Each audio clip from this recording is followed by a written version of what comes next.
10 layanan Bapas Jakarta Pusat. 1. Pembimbingan klien dewasa. Alur bimbingan klien dewasa. 1. Klien bertemu dengan PK. Klien yang sudah datang ke Bapas akan dipertemukan dengan PK oleh layanan informasi. 2. Bimbingan klien oleh PK. PK akan menerima kartu bimbingan yang telah diberikan kepada klien dan melaksanakan bimbingan klien sesuai dengan kebutuhan. 3. Penginputan data. PK akan menginputkan data klien berdasarkan hasil bimbingan menjadi catatan hasil bimbingan. 4. Pembuatan laporan. PK akan membuatkan hasil bimbingan dan memberikan kembali kartu bimbingan klien dewasa. 2. Pemberian izin keluar kota. Alur layanan izin keluar kota. 1. Menerima surat rujukan. Klien memberikan surat permohonan izin untuk melaksanakan perjalanan keluar kota. 2. Penunjukan PK. Bapas akan menunjuk PK untuk melaksanakan analisa kelayakan untuk pelaksanaan izin keluar kota. 3. Pembuatan analisa. PK membuat analisa dan memberikan data kelayakan dan akan diberikan kepada pejabat struktural. 4. Pengesahan berkas. Hasil yang sudah diverifikasi akan ditanda tangan Kabapas lalu dikirimkan ke klien. 5. Berkas diberikan ke klien. Klien akan diberikan surat izin jika sudah disetujui oleh pihak imigrasi dan bisa digunakan untuk izin keluar kota. 3. Pelimpahan bimbingan klien pemasyarakatan. Alur pelimpahan bimbingan klien. 1. Menerima permintaan. Bapas menerima surat permintaan pindah dari klien atau penjamin. 2. Penunjukan pembimbing kemasyarakatan. Bapas akan menunjuk PK, pembimbing kemasyarakatan, untuk pembuatan permintaan pindah bimbingan ke Bapas yang dituju. 3. Menerima jawaban dari Bapas yang dituju.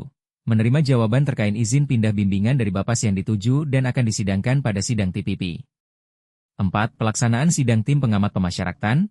Jawaban dari Bapas dituju akan disidangkan untuk mempresentasikan surat jawaban tersebut. 5. Pengesahan surat kepindahan. Surat permohonan pemindahan bimbingan klien diverifikasi oleh pejabat struktural dan ditandatangani oleh Kabapas. 6. Mengirimkan surat izin pindah bimbingan. Ketika semua surat perizinan untuk pindah bimbingan sudah disetujui akan dikirimkan ke Bapas yang dituju, serta PK akan kembali menjelaskan kewajiban dari klien ketika akan pindah bimbingan. 4. Izin keluar negeri. Alur layanan izin keluar negeri. 1. Menerima surat rujukan. Klien memberikan surat permohonan izin untuk melaksanakan perjalanan ke luar negeri. 2. Penunjukan PK. Bapas akan menunjuk PK untuk melaksanakan analisa kelayakan untuk pelaksanaan izin ke luar negeri. 3. Pembuatan analisa. PK membuat analisa dan memberikan data kelayakan dan akan diberikan kepada pejabat struktural. 4. Pengiriman hasil izin. Hasil yang sudah diverifikasi akan ditanda tangan Kabapas lalu dikirimkan ke pihak imigrasi. 5. Surat balasan. Surat yang sudah dikirim akan dibalas oleh pihak imigrasi apakah akan disetujui atau tidak. 6. Berkas diberikan ke klien. Klien akan diberikan surat izin jika sudah disetujui oleh pihak imigrasi dan bisa digunakan untuk izin ke luar negeri. 5. Pendampingan anak yang berkonflik dengan hukum. Alur layanan pendampingan anak yang berkonflik dengan hukum. 1. Menerima permintaan. Pembimbing kemasyarakatan, PK, menerima surat perintah melaksanakan pendampingan. 2. Pembuatan litmas. PK membuat litmas dan melaksanakan pendampingan anak di kepolisian. 3. Pendampingan di kejaksaan.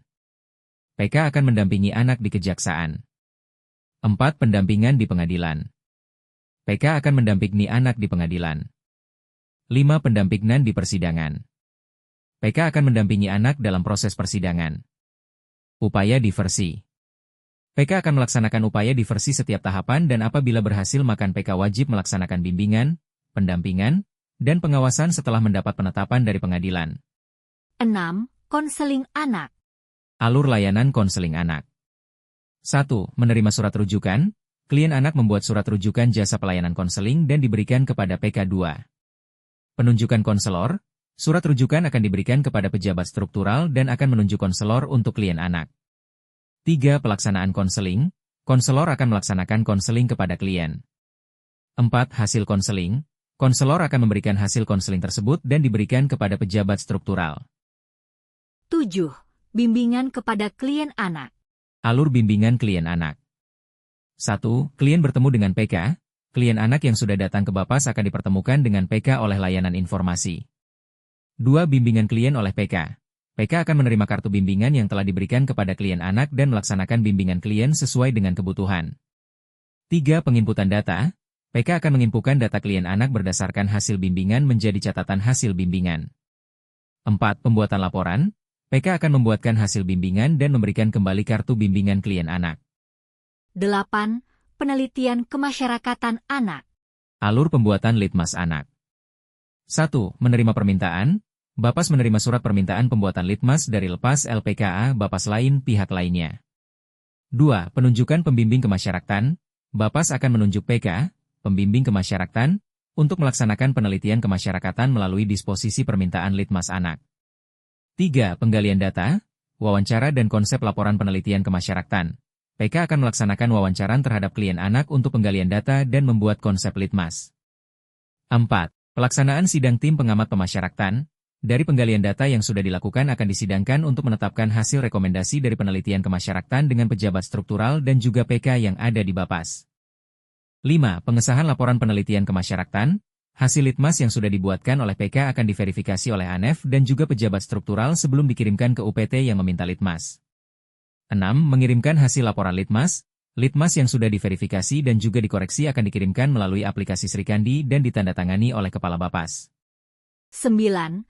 Penelitian kemasyarakatan dewasa. Alur pembuatan litmas dewasa. 1. Menerima permintaan. Bapas menerima surat permintaan pembuatan litmas dari Rutan Lapas Bapas. 2. Penunjukan pembimbing kemasyarakatan. Bapas akan menunjuk PK, pembimbing kemasyarakatan, untuk melaksanakan penelitian kemasyarakatan melalui disposisi permintaan litmas.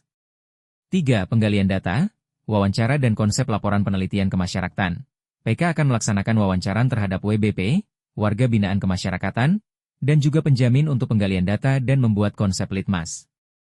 4. Pelaksanaan sidang tim pengamat pemasyarakatan. Dari penggalian data yang sudah dilakukan akan disidangkan untuk menetapkan hasil rekomendasi dari penelitian kemasyarakatan dengan pejabat struktural dan juga PK yang ada di Bapas. 5. Pengesahan laporan penelitian kemasyarakatan. Hasil litmas yang sudah dibuatkan oleh PK akan diverifikasi oleh ANEF dan juga pejabat struktural sebelum dikirimkan ke UPT yang meminta litmas. 6. Mengirimkan hasil laporan litmas. Litmas yang sudah diverifikasi dan juga dikoreksi akan dikirimkan melalui aplikasi Srikandi dan ditandatangani oleh Kepala Bapas. 10. Pencabutan PB. Alur layanan pencabutan PB. 1. Menerima laporan. Bapas menerima surat pengaduan atau laporan pelanggaran PB. 2. Penunjukan pembimbing kemasyarakatan, PK. PK akan ditunjuk untuk melakukan pemeriksaan laporan ataupun pengaduan. 3. Pemeriksaan oleh PK. PK akan melaksanakan wawancara, menelaah dan membuat berita pemeriksaan serta menyidangkan di sidang TPP.